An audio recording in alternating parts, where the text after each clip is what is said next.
पार्वती, अगर भैरव सिर्फ ध्यान तक सीमित रह जाए तो समझ लेना उसे अधूरा समझा गया है। भैरव का मतलब है जो ध्यान में महसूस हुआ वही जीवन में जीना। प्रभु, ध्यान में तो शांति महसूस होती है, पर जीवन में वापस आते ही गुस्सा, चिंता, बोझ फिर आ जाता है। क्या भैरव वहां चला जाता है? नहीं पार्वती, भैरव कभी जाता नहीं, जाता सिर्फ तुम्हारा ध्यान है। जब तुम शांत होती हो तुम भैरव के पास होती हो, और जब तुम उलझन में होती हो तुम भैरव को भूल जाती हो। लोग समझते हैं भैरव सिर्फ जंगल, पहाड़ या ध्यान के लिए है, पर भैरव तो बाजार में भी उतना ही जिंदा है, घर के झगड़ों में भी और फैसलों के बोझ में भी। भैरव का मतलब है हर स्थिति में थोड़ा सा पीछे हटकर देखना। जब गुस्सा आए तो उसे रोकने की कोशिश मत करो, बस इतना देखो कि गुस्सा हो रहा है। जो देख लेता है वही भैरव है। तो इसका मतलब भैरव कोई अलग अवस्था नहीं बल्कि जीने का तरीका है। हाँ देवी, भैरव का मतलब है जीवन में इतना जागना कि तुम अपनी हर क्रिया में खुद को देख सको। तुम बोल रही हो, तुम सुन रही हो, तुम चल रही हो, और साथ ही तुम जानती हो कि ये सब हो रहा है। जो ये सुन रहा है, अगर वो यहां तक आ गया है तो समझ लेना वो सिर्फ सुन नहीं रहा, वो तैयारी कर रहा है। आगे जो समझाया जाएगा वो हर किसी के लिए नहीं होता।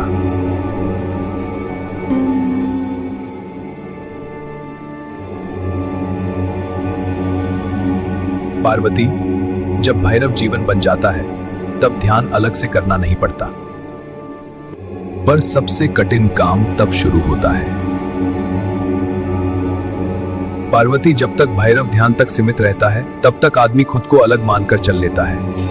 उसे लगता है ये मैं हूं और ये दुनिया है। वहीं से संघर्ष शुरू होता है। जब भैरव जीवन में उतरने लगता है तो सबसे पहले एक भ्रम टूटता है। ये भ्रम कि मैं अलग हूं और बाकी सब मेरे खिलाफ या मेरे पक्ष में है। भैरव ये बताता है कि जो सामने है वो भी इसी जीवन का हिस्सा है जो तुम हो। यहीं से कठिनाई शुरू होती है, क्योंकि जब तुम अलग नहीं रहते तो किसी को दोष देना मुश्किल हो जाता है। गुस्सा आए तो समझ नहीं आता किससे लड़ना है, दुख आए तो पता नहीं चलता किस पर रोए। आम आदमी के लिए दुख का मतलब होता है किसी ने कुछ गलत किया,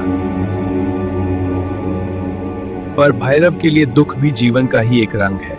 उसे ठीक करने की जल्दी नहीं होती, उसे भागने की कोशिश नहीं होती। भैरव जीवन को समझता है, और जब समझ गहरी हो जाती है तो चीजें अपने आप बदलने लगती हैं। सबसे मुश्किल काम दुख, गुस्सा, डर और मोह के बीच अपनी आंखें खुली रखना होता है, क्योंकि यही तुम फिर से पुरानी आदत में बेहोश हो सकते हो। बहुत लोग भैरव को महसूस करके भी उससे खो देते हैं। इसलिए नहीं कि भैरव चला जाता है, बल्कि इसलिए कि आदमी फिर से भूल जाता है, और इस भूल में ही इंसान अपने पुराने जीवन में वापस लौट जाता है। वही डर, वही चिंता, वही बोझ। इसलिए भैरव का सबसे बड़ा इम्तिहान किसी पहाड़ पर नहीं होता, वो होता है घर में, काम पर और लोगों के बीच। पार्वती, जब आदमी पहली बार भैरव को महसूस करता है तो उसे लगता है सब कुछ समझ आ गया। उसे लगता है अब दुख खत्म हो जाएगा, अब उलझन नहीं रहेगी, अब जीवन सीधा हो जाएगा। पर यह समझ सबसे पहली भूल होती है। शांति का मार्ग अंतःकरण से शुरू होता है। अपने मन को शांत करो और सत्य को प्रकाशित होने दो। भैरव कोई इलाज नहीं है जो सब ठीक कर दे। भैरव तो आंख है जो चीजों को जैसे हैं वैसे देखना सिखा देती है। पार्वती, इस अवस्था में दुख कम नहीं होता, पर झूठ कम हो जाता है। वहां जीवन पहली बार असली लगता है। यहीं पर आदमी रुकना चाहता है। वो कहता है बस इतना ही ठीक है, इसे आगे क्यों जाएं? आदमी रुकना चाहता है, पर भैरव रुकना नहीं सिखाता। भैरव गहरा होने का निमंत्रण देता है। इसलिए पार्वती, जब भैरव जीवन का हिस्सा बनने लगता है तो एक और कठिन सवाल सामने आता है।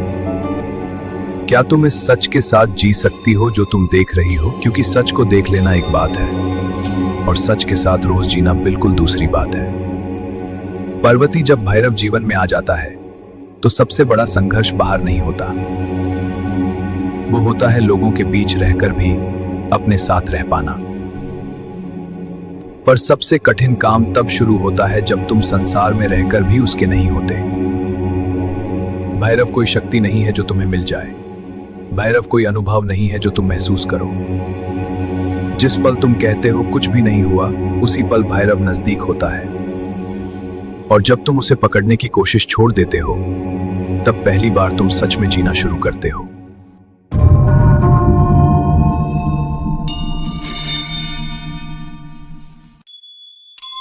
Subscribe now for update.